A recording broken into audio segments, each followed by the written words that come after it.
going on, Jerome? So last year, the Vikings running game was just not good. And they parted ways with Dalvin Cook, who went to the Jets/Ravens, and also wasn't good. And they turned the keys to used to be a Ferrari, sort of turned into a Pinto, to Alexander Mattison. Now, I like Mattison a lot. I think that he's a solid all-around running back, but yeah, it just didn't work out for a myriad of reasons. Now, I feel like Mattison gets too much of the blame because it does take a village in the running game, and there was a lot of things that just did not work last year for the 2023 Vikings. But the numbers are what they are. In 2023, the Vikings had 1,319 running back rushing yards, which was last in the NFL, 4 running back rushing touchdowns, which was also last. Ty Chandler had 3 of them. Mattison had 0, goose egg, D'Angelo Russell of them, which is kind of amazing, isn't it? I don't know. 4.0 running back rush yards per carry, 29th in the league, and 2.73 running back yards per carry after contact. Nailed it, which is also last in the league. So, I mean, the running backs had issues. The offensive line was not good. You could blame the play calling too, but no matter how you slay, I mean, the Vikings running game last year was Josh Dobbs. It really was. It just was not great. And Warren Sharp, who does fantastic work, Sharp Football, he pointed something out, which is just, it made my eye twitch. Like, it just brought back bad memories that I had blacked out. But craziest stat you'll see today, Alexander Mattison had 9 rushes inside the 5-yard line last year. The result, -7 yards and 0 touchdowns. He's the first running back in at least 25 years to have more than 6 attempts inside the 5 but score 0 touchdowns and actually lose at least 2 yards in total. And Warren also put together a clip of all 9 of the carries, and it's just so frustrating. In a season where the Vikings lost a lot of close games, especially early on in the season when everyone was around and healthy, where it's just like, make a play, put one in the end zone. And being able to run the ball makes everything easier for the quarterback, especially for the offensive line, get some confidence going in the right direction, setting up play action. And also, if you're, I don't know, man, it's just really tough. But yeah, after watching the 9 clips, I mean, there's a couple things here. Number one, like, he was contacted at or behind the line of scrimmage on all 9 carries, so that's not necessarily on him. And part of it is blocking failures in the one-on-one spots where, hey, maybe the guy was in the right spot, maybe they weren't, but they just got beat. Now, some of it is like, okay, is Ed Ingram really going to be able to wall off Vita? Probably not.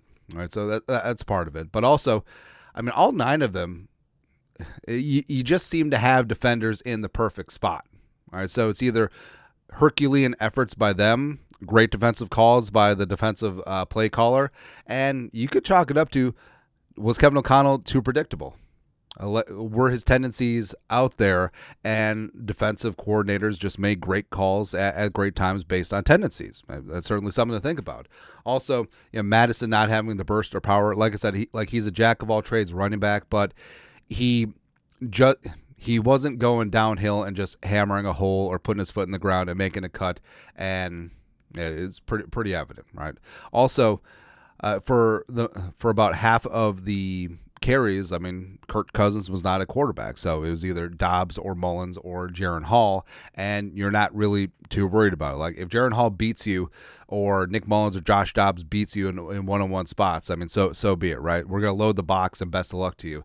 Also, no Jefferson on some of the carries, plus no Adam Thielen. And even though Thielen has lost a step, even though he had a nice season last year in Carolina as the wide receiver 1 there, Thielen was so damn good in the red zone that, so once you're in the red zone, once you're inside the 5, everything's compressed, right? So it does take away an element of the offense, but that's where guys like Adam Thielen shine. I mean, just being able to get open in a phone booth, being a clean route runner, being a veteran, knowing tendencies, knowing your quarterback, knowing how to sit down in a dead spot in a zone, like all that matters. Like, but all that was not there last season. So as brutal as it was, and like I said, it's very easy to blame Alexander Mattison for everything, but there was a lot that went wrong.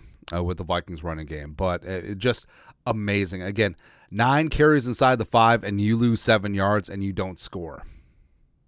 That's just so rough. That is brutal. So that's why Kevin O'Connell's been in the lab with a pen and the pad trying to get this damn label off and get the running game going this year because, like I said, running game is the quarterback's best friend, and whether it's Darnold or McCarthy or hell, maybe even Nick Mullins, being able to run the football consistently with Aaron Jones and Ty Chandler, Cam Akers potentially going to be back, that's important. And especially down in this painted, not even in the painted area, inside the 5. The freaking 5.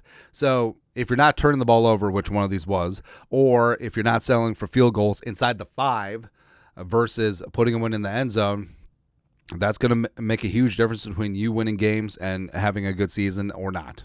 All right, so I'm excited to see also actual competition at the guard spots. And also remember, Bradbury missed some of these games because he was out with that back injury. Austin Schlutman was in at center to start the year.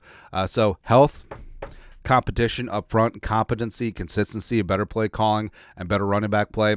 Hopefully that all adds up to better things than this because, anyways, let us know your thoughts and our thoughts in the comment section below. You guys are the best. You know what to do. Skull, production value.